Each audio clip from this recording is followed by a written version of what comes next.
How to get into a top 5 NLU? Well, you crack CLAT. अरे ये तो वही बात हो गई. How do you solve homelessness? घर खरीद के दे दो. How do you solve world hunger? खाना खिला दो सबको. ऐसे तो नहीं होता. बट हाँ, there is a step wise approach that you can take. And अगर आप ये 5 टॉपिक्स में महारत हासिल कर लें तो you can definitely get good enough rank to get into a top 5 NLU. Now the pattern is such कि आपको 120 क्वेश्चंस मिलेंगे. आपको 120 मिनट्स में सॉल्व करना होगा, जिसमें अराउंड 20-25 क्वेश्चंस इंग्लिश के होंगे, 25 to 30 क्वेश्चंस लीगल एप्टीट्यूड के, 15 to 20 लॉजिकल रीजनिंग के, 10 से 15 quantitative reasoning which is essentially maths ही है. हाँ. एंड जनरल नॉलेज में स्टैटिक और करंट अफेयर्स आएगा. Static G K current affairs उसके अराउंड 25 से 30 क्वेश्चंस होंगे. नाउ स्टैटिक जी के मीन्स जैसे ताजमहल किसने बनाया, रेड फोर्ट कौन से किंगडम का मॉन्यूमेंट है, stuff like that. And current affairs कुछ ऐसा होगा कि हमारी राष्ट्रपति का क्या नाम है, अभी रिपब्लिक डे में कौन से कंट्री के प्रेसिडेंट आए थे, stuff like that. Now my name is Utkarsh Shrivastava and my all India rank was 292. मैंने क्लैट यूजी 2015 में दिया था. I graduated in 2020 from National Law University Jodhpur. And उसके बाद मैंने मास्टर्स किया from World Trade Institute University of Bern से. फिर उधर थोड़ा काम किया स्विट्ज़रलैंड में एंड वापस इंडिया आया. And now after 4 years of practice I have decided कि थोड़े ऐसे वीडियोस बनाएं जिससे कि हमारे भाई बहनों को बेनिफिट हो. क्योंकि हमारे देश में मैंने अनफॉर्चुनेटली ऐसे काफ़ी सारे लोग देखे हैं जो कोचिंग का 10-15 हज़ार भी नहीं अफोर्ड कर सकते हैं. तो मैंने सोचा कि उनको भी तो क्वालिटी एजुकेशन मिलनी चाहिए, because everyone deserves it. In fact, in India, right to education is the only thing which is a directive principle of state policy, fundamental duty, as well as a fundamental right. So, yeah, this is just my humble attempt at ensuring कि हमारे हर व्यक्ति को legal knowledge and legal aptitude and just flat coaching मिले. तो आपके सहयोग से, and if you do find this video informative, do end up sharing with your friends, subscribing, liking, all of that. I'm not very sure उसमें क्या क्या बोला जाता है, बट लाइक शेयर सब्सक्राइब तो बोलते ही हैं, तो बस उतना ही बोलूँगा मैं फिलहाल. बाकी आपको लीगल एप्टीट्यूड में और इंग्लिश में मैंने ब्लू में क्यों लिखा है आपको मैं बताऊँगा थोड़ी देर में. लॉजिकल रीजनिंग और क्वांटिटेटिव रीजनिंग जो है, क्वांटिटेटिव रीजनिंग तो मैथ्स है, बेसिक 10th लेवल की मैथ्स है. उसमें ऐसे टाइप के क्वेश्चन आते हैं कि अगर 5 लोग 2 दिन में काम कंप्लीट करते हैं तो 10 लोग 1 दिन में काम कंप्लीट करेंगे. बहुत काफ़ी सिंपल मैथ है एज़ कम्पेयर टू जो हमारे जेई और नीट वाले लोग करते हैं. क्योंकि उनका तो ऐसे टाइप के क्वेश्चन आते हैं कि ये आपको एक फिगर दे देंगे. पहली बात तो इसका शेप पता नहीं क्या है, बट बोल देंगे इसका सेंटर ऑफ मास ढूंढो. फिर बोलेंगे कि देखो तुमने ढूंढ तो लिया, अब मैंने इसका शेप चेंज कर दिया, ऐसे कर दिया, अब इसका सेंटर ऑफ मास ढूंढो. ऐसे टाइप के क्वेश्चंस आते हैं, you know. So as compare to that CLAT is pretty simple. So ज़्यादा इसमें घबराने की बात है नहीं. अगर आप एक सिस्टमैटिक अप्रोच लेके चलते हैं तो डेफिनेटली हो जाता है. एंड इतने सारे लोगों का होता है तो आपका भी हो सकता है. It's just that you have to follow a consistent and systematic approach. Now legal aptitude में इंग्लिश के तो चलिए पहले ऐसे बात कर लेते हैं. इंग्लिश में ऐसे क्वेश्चंस आते हैं कि जैसे आप स्कूल में देखते होंगे रेफरेंस टू कॉन्टेक्स्ट वगैरह होता है. तो रेफरेंस टू कॉन्टेक्स्ट में तो आप जैसे पैसेज पढ़ते हैं उसके बेसिस पे आपको 2-4 क्वेश्चंस मिलते हैं, वो सॉल्व करने होते हैं. लीगल एप्टीट्यूड में कुछ वैसा ही है. लेकिन लीगल एप्टीट्यूड में क्या होता है, आपको लिटरल में जाना होता है. जैसे आपको लगेगा कि आपकी मॉरलिटी एंड लॉजिक ऑफेंड हो रहे हैं, लेकिन आपको वो देखना ही नहीं. लीगल एप्टीट्यूड आपको ये देख रहा है that whether you can apply the principle to the given facts. मतलब आपको जो बोला गया है आप सिर्फ उसको खरा खरा अप्लाई कर सकते हैं या नहीं. इसका कुछ एग्जाम्पल देखते हैं. जैसे contract without consideration is void. Now आपने कभी स्कूल में ऐसे दोस्त होंगे, सबके, मेरे भी थे 2-4 जो ऐसे कभी पेन नहीं लाते थे तो बोलते थे कि यार पेन दे दे, तो आपने दे दिया पेन. उसके बाद स्कूल ख़त्म हो गया एंड आपने पेन वापस मांगा तो उसने बोला भाई पेन तो घुमा दिया मैंने, चल कोई नहीं, बात नहीं यार, दोस्त दोस्त है ना, भाई को प्यार नहीं करता, ऐसे टाइप की चीज़ें बोलते थे है. तो चलिए ऐसा अज्यूम करते हैं कि कुछ ऐसा ही सिचुएशन हुआ and the lender took took his friend to court. He sued him. तो ऐसे सिचुएशन में क्या होगा? Will the friend be liable to pay damages, compensation? Consequence क्या होगा? Now आपको क्लैट में सिर्फ इतना पूछा जाएगा कि the friend is liable, the friend is not liable, none of the above. ऐसे टाइप के आपको ऑप्शंस मिलेंगे.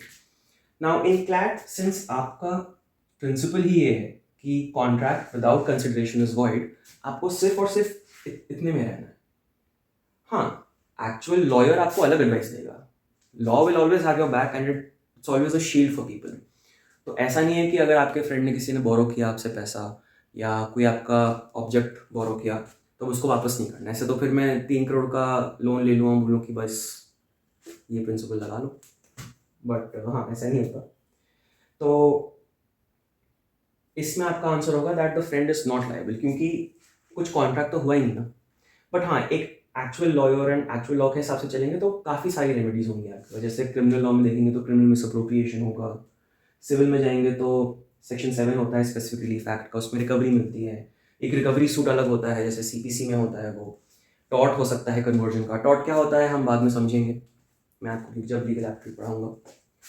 तो ऐसे टाइप की चीज़ें होंगी एंड इट्स फेयरली सिंपल. बाकी quantitative reasoning and logical reasoning में आप थोड़ा ज़्यादा ध्यान लगा के पड़ेगा, क्योंकि let's face it, I mean maths से इतना ही प्यार होता तो शायद लॉयर नहीं बनने का सोचते. बट एंड ज़्यादातर लोगों को जो लॉयर हैं, बाकी जो लीगल फ्रेटर्निटी के लोग हैं, ज़्यादातर लोगों को मैथ्स काफ़ी ख़राब लगती है. बट इसका एक फ़ायदा ये है कि quantitative reasoning and logical reasoning में आपकी एक्यूरेसी जो है वो बहुत अच्छी हो सकती है. विच मीन्स कि अगर मान लो 10 क्वेश्चंस आते हैं तो आपके 10 के 10 सही होंगे. लीगल एप्टीट्यूड में क्या होता है, कभी कभी सब्जेक्टिविटी आ जाती है. वो क्या होता है, कैसे होता है, हम बाद में देखेंगे. बट हाँ, एक्यूरेसी उसकी 90 to 95% रहती है. Quantitative reasoning and logical reasoning में आपकी एक्यूरेसी 100% हो सकती है and they are very scoring, so you should definitely go for this. बाकी ये मैंने इसलिए स्टार्ट किया कि मेरे कुछ स्टूडेंट्स थे एंड वो कह रहे थे कि सर हमको ये वाले टॉपिक्स भी आप ही से पढ़ने हैं. तो मैंने बोला कि यू नो ऑलरेडी एग्जिस्टिंग इतने अच्छे अच्छे इन्फ्लुएंसर्स हैं, एजुकेटर्स हैं यूट्यूब वगैरह पे, तो आप उनसे पढ़ सकते हैं. तो उस टाइम पे एक बच्ची ने ऐसे बोला कि लेकिन सर उन्होंने खुद तो नहीं क्रैक किया ना क्लैट, हमको ज्ञान दे रहे हैं, ऐसे तो फिर खुद ही कर लेते. तो उस वक्त मैं एक्चुअली ऐसा कुछ इंस्टेंट रिप्लाई सोचा नहीं मैंने, बी वेरी ऑनेस्ट. मैं सोच में पड़ गया, बट ऐसा नहीं सोचना चाहिए, क्योंकि maybe they've learn from wisdom, experience, and they're genuinely very good because even I have seen their videos, right? So she then said कि sir मैं ऐसे इंसान से एडवाइस क्यों लूँ जिसने खुद वो नहीं किया जो मैं करना चाहती हूँ. तो ऐसे ये जो अप्रोच है ये थोड़ा गलत है मेरे हिसाब से, क्योंकि आप ओवरऑल चीज़ को देखा करिए. बट हाँ, कहीं ना कहीं may be she wanted someone जो खुद कर चुका है. And maybe that's why my teaching these subjects personally appealed to them. But yeah, okay. फिर जैसे कुछ एजुकेटर्स हैं जिनका पोस्ट ग्रेड में क्लैट में जिन्होंने मास्टर्स किया है वन ऑफ द NLU से, मैंने वो भी बोला उससे बाद में. बट उसने बोला कि सर लेकिन पोस्ट ग्रेड में अराउंड 10,000 20,000 लोग ही होते हैं, वेयर एज अंडर ग्रेड में 50,000 1 लाख लोग होते हैं. तो कंपटीशन अलग होता है. बाकी अंडरग्रेड का पेपर और पोस्ट ग्रेड का पेपर भी अलग होता है. And also in the NLU fraternity, this is something I have noticed. So this is definitely true for NLUJ up until 2020. NLIU में भी है ये, मैंने कंफर्म किया है. NLSIU में भी है ये. जो LLM के स्टूडेंट्स हैं उनको इतना फ्लेक्स वैल्यू नहीं मिलता है as compare to the UG students. अब वो क्यों है, क्या है, maybe I will tell you in another video. But ऐसा ही है. सो maybe it's because की competition कम है, और maybe the prestige value is lesser, and or maybe जो NLU grads हैं वो बाहर से पढ़ना प्रेफर करते हैं. I really don't know. है तो थोड़ा मैं अपने बारे में बताता हूँ. मेरा नाम है Utkarsh Shrivastava and I graduated from National University Jodhpur in 2020. उस साल NUJS which is in Calcutta, उसकी रैंक 299 पे ख़त्म हुई थी.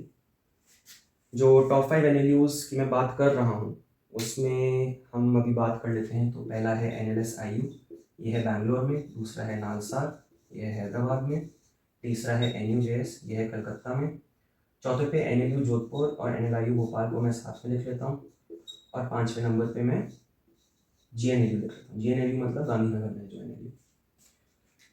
इन पांचों में घुसने के लिए आपको विद इन 500 रैंक लानी होगी। NLS-IU के लिए आपको टॉप 80 में लाना पड़ेगा, फिर इसका +80 ऐसे ऐसे करते जाइए, तो अराउंड 400 बनता है। एंड ऑब्वियसली सब लोग नहीं ज्वाइन करेंगे, क्योंकि कुछ लोगों ने शायद मेडिकल दिया होगा, JEE दिया होगा, या फिर कुछ लोग शायद ज्वाइन भी नहीं करेंगे, तो अराउंड 500 तक पहुंच जाता है। तो बस इतना सा ही है। And once you follow the systematic and consistent approach, it's pretty easy because so many people do it. Like, literally 500 people do it every year, so it's not a big deal. Okay, for current affairs, I would suggest कि आप कोई भी अखबार पढ़ लीजिए। In shorts और Instagram reels पे मत ढूंढिएगा अपना करंट अफेयर्स, क्योंकि उसमें ज़्यादा डिटेल डिस्क्रिप्शन नहीं होता है। बाकी करंट अफेयर्स मतलब काम की चीज़ें हैं, ये सब नहीं कि कियारा आडवाणी और सिद्धार्थ मल्होत्रा भी रोम घूमने चले गए। ठीक है, आपको शायद अगर इंटरेस्टिंग लगता हो तो आप पढ़िए, बट एज टाइम पास पढ़िए, not as preparation. Current affairs में ऐसे टाइप के क्वेश्चन आएंगे कि दिल्ली का लेफ्टिनेंट गवर्नर कौन है, एंड स्टफ लाइक दैट।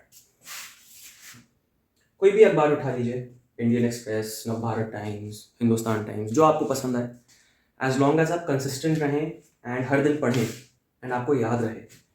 वो कैसे पढ़ना है अखबार वो मैं आपको बता दूंगा कुछ टाइम में, बट आज मैंने इंट्रोडक्टरी वीडियो रखी है कि आप सारे टॉपिक समझ लें एंड देख लें कि आगे का प्लान कैसा है। Because CLAT is now held in December, मेरे टाइम पे it was held in May। Also आपके में 120 क्वेश्चन इन 120 मिनट्स करने होते हैं, मेरे टाइम में 200 क्वेश्चन थे एंड टाइम उतना ही था, तो मेरे टाइम पे स्पीड पे भी बहुत काम करना पड़ता था। फिर कुछ टाइम बाद 200 से 150 किया, और अब 150 से 120 कर दिया। तो या दैट्स अबाउट इट, इतना सही है, ज़्यादा इसमें कुछ है नहीं, ज़्यादा आपको जो बनाने की बात है नहीं। And I will be posting about 2 to 3 videos a week, and I hope कि अगर आपको ये वीडियो अच्छी लगी, आप अपने फ्रेंड्स, फैमिली, रिश्तेदार, जो भी लोग हैं जो ऐसी वीडियो से बेनिफिट कर सकते हैं, उनको बताइएगा। And this will remain free because I was truly inspired by Khan sir, जिनकी सारी वीडियोज़ क्वालिटी एजुकेशन फोकस करती हैं, but those are obviously geared towards science and social studies. So I hope you all found this interesting, and if you did, then I would ask you to like, share and subscribe, and I will see you in the next class.